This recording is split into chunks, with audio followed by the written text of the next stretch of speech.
Guys, VizyPay.com is the POS system that rural small businesses are using. They are powered by Clover. He just spent $1 million buying additional Clover hardware to get installed. He's got over 13,000 signed customers, tens of thousands installed POS systems. They did 1.85 billion in transaction volume last year, representing 35 million transactions. They did about, call it 22, 23 million bucks of total, sorry, 22, yeah, about 22 million bucks of total revenue, hoping to hit, call it 25 million this year. He's got 95 full-time folks on the team, and his go-to-market is a very unique combination of 1099 contractors that can keep and build 50% residual revenue streams for selling the VizyPay product in their local communities. And also, he's now, the big bet they're making is how can they get W-2 full-time employees performing in a unit economic positive way. He uses local bank to fund $1.5 billion of debt to keep growing the business because he has bootstrapped the entire thing. Imagine owning 100% or close to 100% of a 25 million business. Austin has done it. He's staying patient, building it the right way. Hey folks, if we haven't met yet, my name is Nathan Latka. I launched and sold my first software company back in 2015 and went on to write a book about it, which you guys made a Wall Street Journal bestseller, purchasing over 30,000 copies. Thank you so much for that. After the book, I launched this show and went on to create founderpath.com. I raised a large fund to do non-dilutive deals with B2B software founders. So far, we've invested in over 400 software founders, totaling $150 million. Here in 2024, we're doing 3 to 4 new deals per week. So if you're looking for capital and don't want to give up equity, go sign up at founderpath.com for free to get your offer. All right, let's jump into the interview.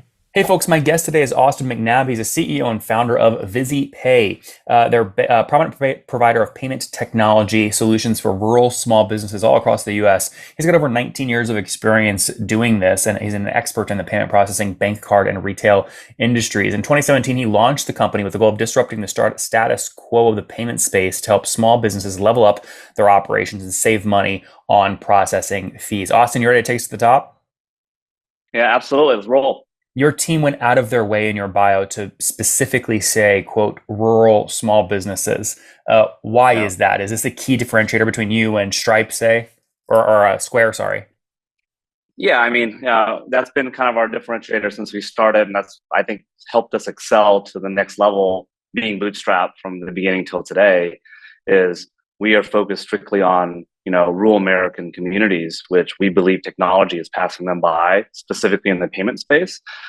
Big companies, you can probably name them, a couple of them that are on the stock market or not, that their focus has to be in bigger cities where there's more transactions, bigger population, more payment processing, because they naturally have people to answer to a certain extent, right? Mm-hmm. Well, that also leaves a lot of rural American businesses behind technology when it comes down to making their business more efficient, that's fair priced, that is simplistic, not complicated, and that allows them to kind of go from that. I always say go from that flip phone stage back in the good old days to let's get them to a smartphone, right?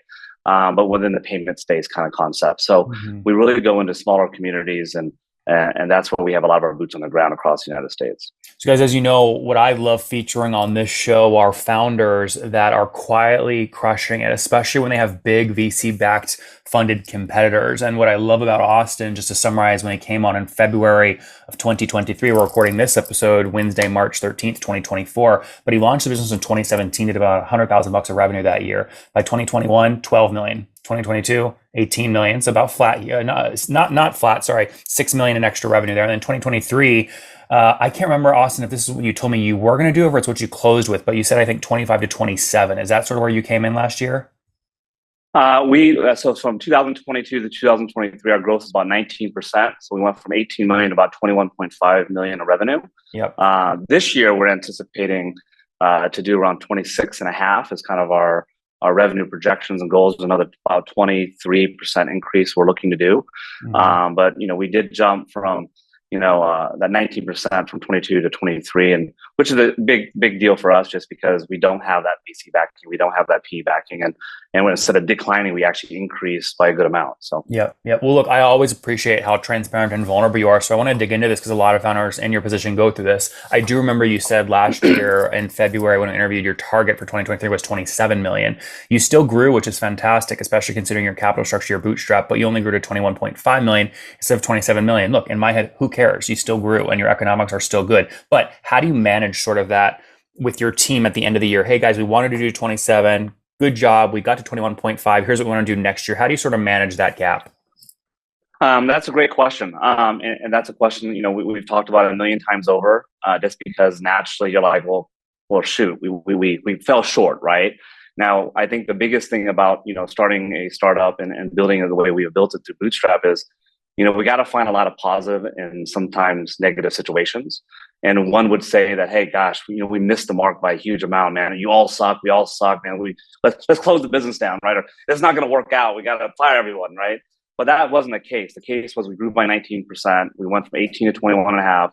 And all we had to do was say, all right, well, why was there a gap? Where did we fail, but not really fail, but we can learn from, so we can make 2024 a better year to get closer to the goals we want to reach, right?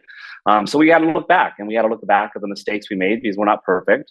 I think when you're starting a company from scratch, no matter which way you look at it, you don't have a bunch of big wigs that can call you up and get advice from. You got to figure out yourself, Mm-hmm. And with our company, one of the biggest things we've done to kind of, start our organizations. When I started, I have, almost 20 years of experience now. But the nearest person next to me at an organization is at 7 years, which is as long as we've been around, because we hired about 95% of our staff that have no industry experience whatsoever out of almost 100 employees. So naturally, the creative ideas sometimes don't work. You're going to fail quick. We're going to have to pivot. And last year, we learned a lot about, that we launched a W-2 model over the last 24 months, 22, 23. We learned our gaps. We learned where we made mistakes, where we need to double down on, what we need not to do, which maybe we don't need to hire as many people, but we need to double down on the very people we have today, incentivize them, get them to the next level, instead of worrying about bodies. And we were worrying about the bodies that are currently here and leveling them up. And I know that was part of the reason why we probably didn't hit our revenue numbers, is because we were getting our face slapped without knowing it until we looked at the numbers at the end of the year, because, we were still growing. So it's like, hey, high-fiving still, right? Yep. But nowhere near where we wanted to be. And I think we just had to learn from the mistakes and some of the failures. And I think that's what we did. And that's why 2024 is exciting. So those of you listening now, a couple minutes into this interview, going, wait, what is VizyPay? I don't know what it is yet, because maybe you missed the first interview. His first customer was an auto repair shop.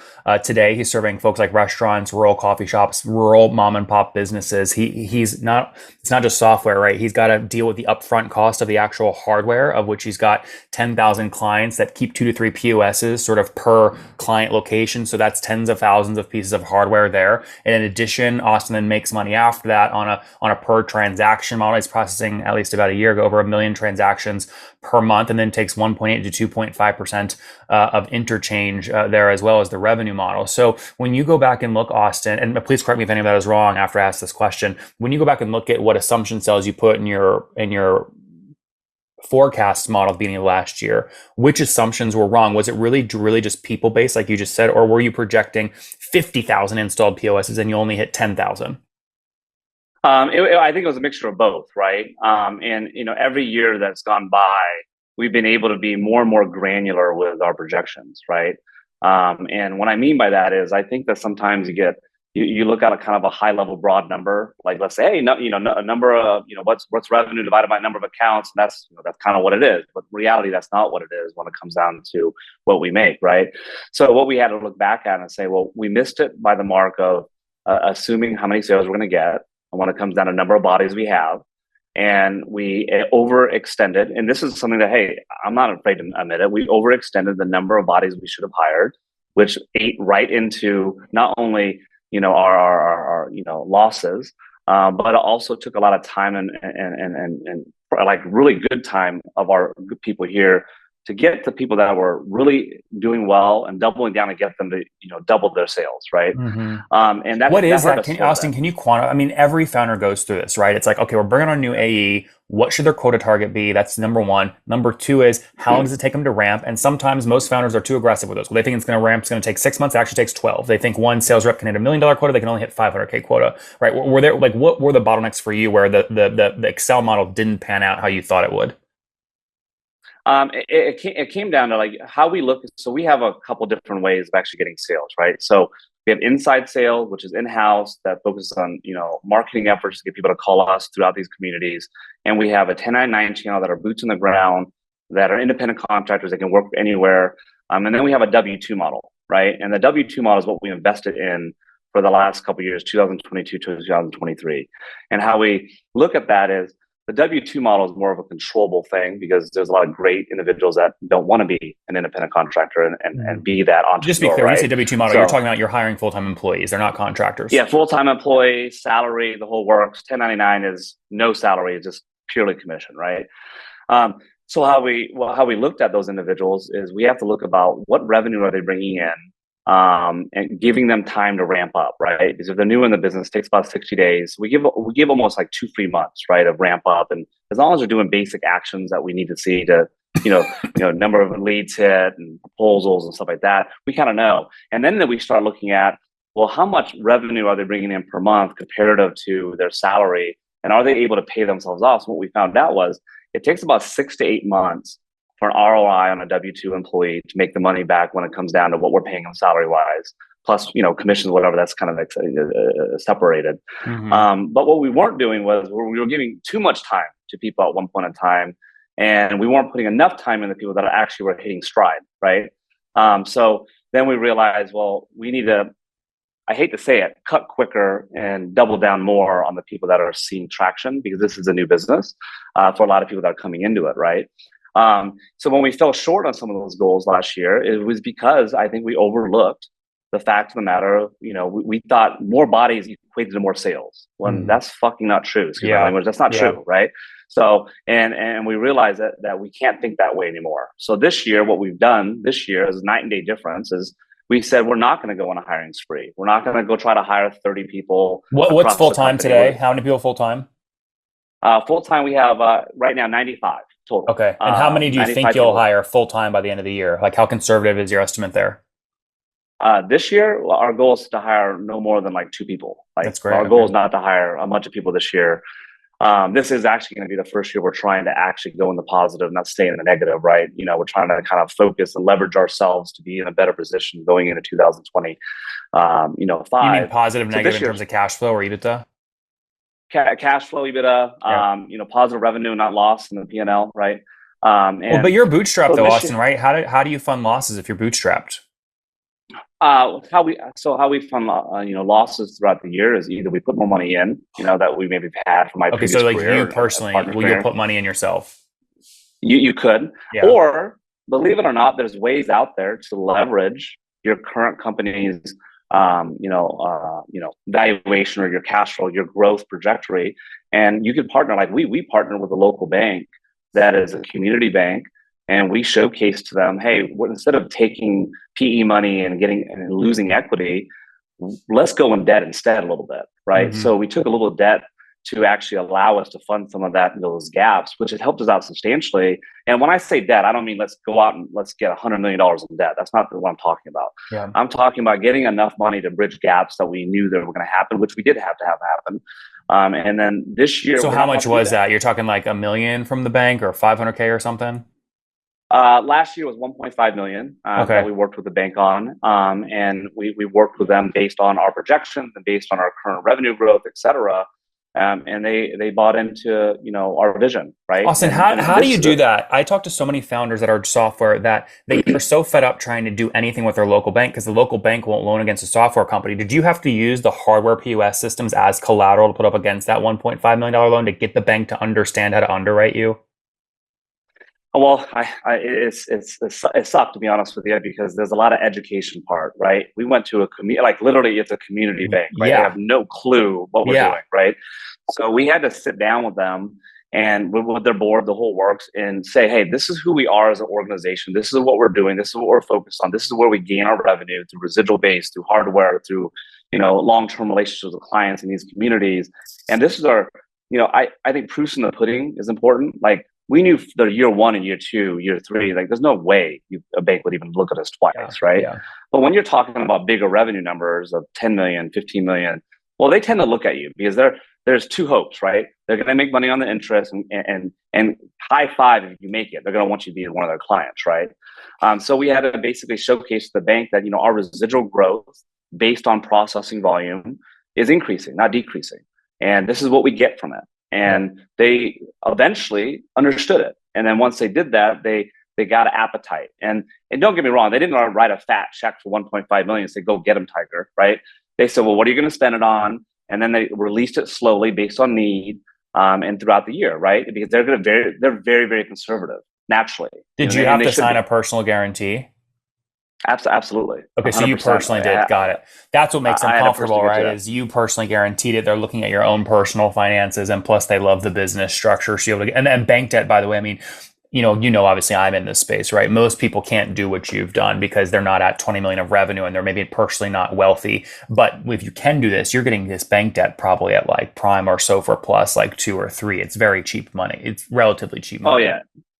Yeah. And that's better than giving up equity, right? So, so we did that and we have a X amount of year payback and we're very comfortable with the pay plan. And we knew that we could turn that money into a lot more. And we did. In my mind, we turned 1.5 million into, much more than 1.5 million over the next 3 years because Austin, just run the numbers. You grow from 18.5 to 21.5, right? So you're adding $3 million bucks of ARR. If you one day sell for 10x ARR, you added $30 million of equity value for 1.5. You know what I mean? It's like, this is pure arbitrage.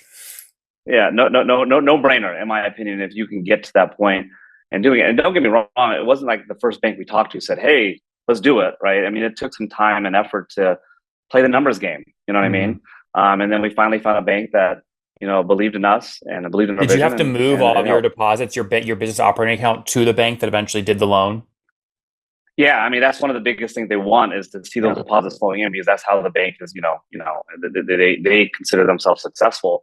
The very person that helped us is now our CFO. It's kind of crazy how that works. Oh, wow. So small world, right? So now the very person that understood everything about us is now currently today our CFO. So now he understands everything in and out, and it made it a lot easier. And guess what? I didn't have to do. I didn't have to hire someone from our payment space. And again, the reason why I never did that because I've been around so long that just is a lot of bad habits, and I didn't want people. Not saying that we would never hire experienced people. Just imagine having 95 experienced people at 20 years plus. We all have we might have the same mindset and stuff like that. We wanted to avoid that. So I'm glad we got it. Yeah. Has anything changed moving forward about your revenue model? Do you still charge about 58 cents per transaction?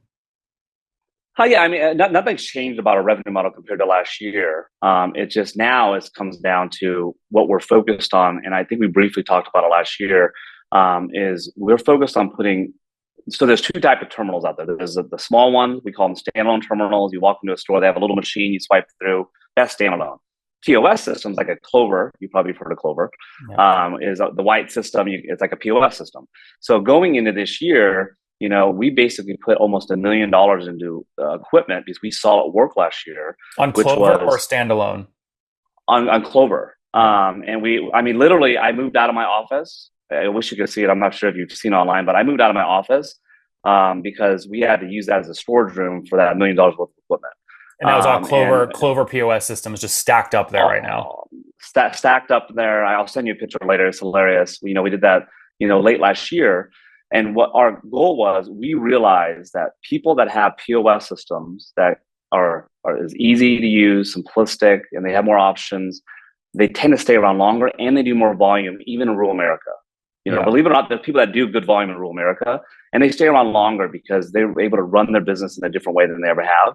So they're stickier, and also they do a little bit more volume, which helps our cause of, we make money on the processing volume. Last year we did 1.85 billion, 35 million transactions. This year, our goal is based on projections is around 2.25 billion and over 30 million, well over $1 million increase per month. And that's what we're looking to do this year. And we only can do that if we're setting ourselves up for that, which is why we invested into more hardware POS systems. So you think this year, you finished last year with 1.5 billion of total transactions flowing through VizyPay powered POS systems, whether standalone or through a partner terminal like Clover, and that equated to 38 million total transactions. Is that right? 1.85 billion last year, 2023, and 35 million transactions. I see. So this year we're trying to get up to 2.25 billion, which adds roughly around $30 million per month in processing volume. And in our business, I think that's unheard of, being where we started to where we're at today with no outside money. Well, So yeah, I mean that also you told me last time that the average credit card swipe at the auto shop that your Clover system is installed in is the average swipe is 25 to $30, right? So if you're trying to add that much processing volume, you're trying to get about 1 million more credit card swipes across all of your installed customer base per month. I mean, that's a lot of growth. yeah, and I think right now, based on right now we have seen since November of last year, we've seen our sales steadily go up, Mhm. even through the holidays. We naturally the first couple months of any year for us personally in the payment space is slower because wintertime and summertime stuff is basically slowed down during those winter times across the United States, especially in the Midwest where a lot of our business is. But now we're seeing a huge pickup, which we always do every single year, which is during spring, summer when marinas are opening up and all these places, spring break, all these things starts increasing. So what happens every single year in our business is we'll have a low point, which is usually around January, February. We'll peak around August. We'll maintain that peak even if summer business is closed because we've added so many new businesses deals in, and we'll maintain that through the next peak the following year. And that's been that way since the dawn of time. I That's see. what it feels like. And even with my last company. Yeah. All right. Hey, as we wrap up, let me just make sure I got this breakdown right. So you've got 95 full-time employees. How many 1099s today? 1099s, we have over 125 active 1099s across the United States, and we have probably close to 500 in training. That's a continual number, meaning they never got their first deal, but they're giving an opportunity to us to teach them the products and services to sell to their communities. And we try to get them to, obviously buy into that too. On What's the 1099 level. kickback on that? Is it 10% of first year revenue, or how do you structure that incentive? Well, 1099s are different than W-2s, right? So, Yep. 1099s, when they first get into business, we usually share 50%, of a break-even market that we set with them, so they can build a residual base for them and their Per family month while or we're per making year commissions. or ongoing forever? For every account, and we do what we call lifetime residuals too. So as long as those accounts are active with us, we are able to continue paying them residuals. So you could actually sign up 3 deals a day, I don't know, make $500 a month, and we'll pay you that even if you don't get another one again. I see. The profit. So we actually split that to get independent contractors, not they buying in for the residual portion long term, not just the upfront money we're giving them to get the 100%. deal. Does that, how much money are you paying each month in the 50% commissions out to the 125 active 1099s? When it comes down to like what we're residual based, what we're paying out to those guys? Exactly, per month, based off all the deals they brought you. Last month alone, we paid close to $1 million in residuals out to W-2s and 1099s. Yep. So we're paying a good chunk of money to individuals out there because hey, look, when we first started, 1099 contractors were the easiest because if they fail or didn't want to go work or didn't do anything, we had to spend no money, right? Yep. These are 1099 contractors. Now, obviously, that catches up to you when they actually start hitting stride and they start building residual base. W-2 is opposite. We have to front load all the money in hopes they make it. So, but we also know that that's a better opportunity for us long term because those are individuals that we can keep more profit long term as well. So. Yeah, it's a yin and a yang. I mean, if you're doing about a 24 million run rate today, 2 million a month, and your cost structure is sending $1 million out to the 1099s and W-2s, a portion of which is fixed, a portion of which is variable, which is less risk. It still means though your cost of goods sold, right? Your margin here is 50% in the best case scenario right now monthly. Yep. So I guess are you just sort of okay with that? You have to make the business work with 50% margins, or do you see a way to buy back some of that margin over time by buying out like the perpetuity, payment stream on some of the 1099s or something? Yeah, so the current market for us, revenue stream out in total, when it comes down to net, is about 43%, by the way, just so you know. So it's about 43, because when you incorporate everything, there's deductions, there's clawbacks, because, accounts cancel, whatever maybe. It's about 43%. But by the way, that has been lowered from 52% 3 years ago down to 43%. Okay. So and just to be clear, 43% cost structure, 43% is cost, or 57% is your gross margin? So it's 50% is our end. We 57% is what you keep, gross profit. Yeah, correct. Yeah, and we pushed that number down. We pay basically about 43% out in residuals based on what we get paid through that revenue stream, and our goal is to lower that number to 40% or less over time. And you can do that in a lot of different ways. W-2s help with that cause, right? You can also do it by buying out independent contractors' book of business for some X multiples. What would that be? Go buy houses. What would that be? It depends on it depends on the situation, right? It depends on how healthy their book is. I've seen as high as 25 multiple, and I've seen as low as 7 multiple. Of monthly. So think about it. monthly residuals. So, Yeah. I've seen literally the highest I've seen in my career is about 35, and the lowest I've seen in my career is 5, depending on how healthy their book is. And that's how we look at those independent contractors. So they basically are building their own credit line for long term. So, Yes. Yeah. you could buy it. Yeah. So that's something that we could do. And that also puts that money right back in our pocket as I was gonna well. say, So, Austin, that's what's saying is if you prepare yourself to go into an M&A process, which, I have no inside information, but if you did and you want to increase your margins, what you could say is we're paying $1 million out per month right now to these contractors. Let's go offer them all 7x of that. See how many will take it. So you need to raise $7 million to go buy back 43% of your margin basically. yeah. And that margin improvement, you're going to get more equity gains probably than the 7 million cost to buy that back anyway. So that's an arbitrage, that's a play you could make down the road potentially. Is that right? 100%. And this business is known to do that a lot, of the time. And we know that that is a line item that we can utilize if we ever want to go down that bridge Mm-hmm. and make that a focus. And Yeah. we could do that hopefully maybe by ourselves without doing that down the road. Who knows? So Yeah. Yeah. Yep. Well, if you need $7 million, we would love to fund that one day at Founders. fair enough. Awesome. This is good stuff. Let's wrap up here with the thing. Actually, before we wrap up, I didn't give you any time to really talk about future products. Is there any future product releases that you're really excited about? You want to make sure you get some exposure here on the show? There's a couple things we're doing. So, Clover is something we decided to partner with. Instead of spending the millions upon millions that they have spent over the years to become the dominant, software they are, we decided to partner with them because we're with Fiserv. Fiserv happens to own Clover. And we are building now applications. Kind of think about your iPhone. You can download apps, you pay money for us, fees, the whole works. Well, Clover does the same thing. So we are building out applications on the Clover device that not only can be used if you process with us, but could also be used if you don't process with us for the programs that we focus on, which is cash discount and dual pricing and inventory management, the whole works. So we're building those apps for our fintech team. So now we can be exposed not only just to clients that are processing with us, but we can also be exposed to clients that are not processing with us too for another line item of SaaS fees, because we would charge monthly for those apps, right? So we have done that. I think that's something that's key. And then one other thing that's key is tying our whole business, so managing sales reps, W-2, 1099 clients, all works into a CRM that we've have been building for many years. And really allowing us to, manage our organization outside third-party management systems that don't know what we do and how we talk to our team and how we manage our overall sales force. So I think that's something that's interesting too. So those two things I would say are the biggest things we're working on. Well, we'll watch closely. We're excited for this. If you hit on everything you're hoping to hit on this year, what do you think you'll finish this year revenue-wise? What revenue will you finish the year with, you think?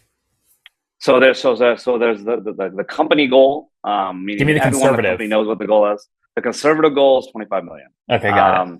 The Austin McNabb, let's blow my socks out of the water goal is 26 and a half. So that's awesome. And how many customers do you have today? Today we're we've signed over 13,000+ clients. This year we're trying to add over 4,500 clients to our book of business. Through all our channels, sales channels. So that's awesome. All right, well, we're rooting for you. Let's wrap up here with the famous 5. Number 1, your favorite business book. Business book. You asked me this last time. I always tell people I don't have a business book. Yeah. David Goggins, I think, Can't Hurt Me was a great last book I listened to or whatnot. But I always say my favorite book is the one I'm writing every single day. So, there you go. I love that. Number 2, is there a founder you're following or studying? I don't really probably follow a lot of founders. I think Mark Cuban stands out to me. I think I like that guy a lot, but I don't really follow many. Number 3, what's your favorite online tool for building VizyPay? Favorite online tool for building VizyPay? Yep. I can go on all day. We use Microsoft Teams. And what Microsoft call Outlook. tracking? What call tracking solution do you use? You do a lot of calling. Yeah. Zendesk is actually what we've started our company on, and we have built our company on through a ticketing system for clients and agents. So I would say Zendesk is a great option that you can API into as well. So number 4, how many hours of sleep do you get every night? I get to sleep probably around 11:30, 12, and I wake up at 6 every morning. So I would say 5-6 hours a night tops. That's good. Still married, 3 kids?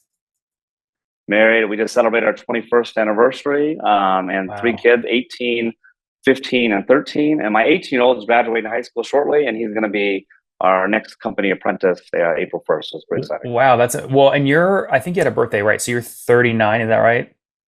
Yeah, December 9th was my birthday. So 39, I turned 40 this year. Yeah. So 21 year. So you met your wife, I guess, then when you were what, like 18? Yeah. We were young. We started young. Yeah, that's awesome. Very cool. Last question. Something you wish you knew when you were 20.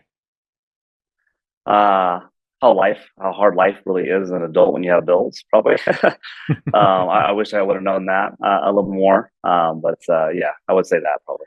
Guys, VizyPay.com is the POS system that rural small businesses are using. They are powered by Clover. He just spent $1 million buying additional Clover hardware to get installed. He's got over 13,000 signed customers, tens of thousands installed POS systems. They did 1.85 billion in transaction volume last year, representing 35 million transactions. They did about, call it 22, 23 million bucks of total, sorry, 22, yeah, about 22 million bucks of total revenue, hoping to hit, call it 25 million this year. He's got 95 full-time folks on the team, and his go-to-market is a very unique combination of 1099 contractors that can keep and build 50% residual revenue streams for selling the VizyPay product in their local communities. And also, he's now, the big bet they're making is how can they get W-2 full-time employees performing in a unit economic positive way. He uses local bank to fund $1.5 billion of debt to keep growing the business because he has bootstrapped the entire thing. Imagine owning 100% or close to 100% of a 25 million business. Austin has done it. He's staying patient, building it the right way. Austin, thank you for taking us to the top.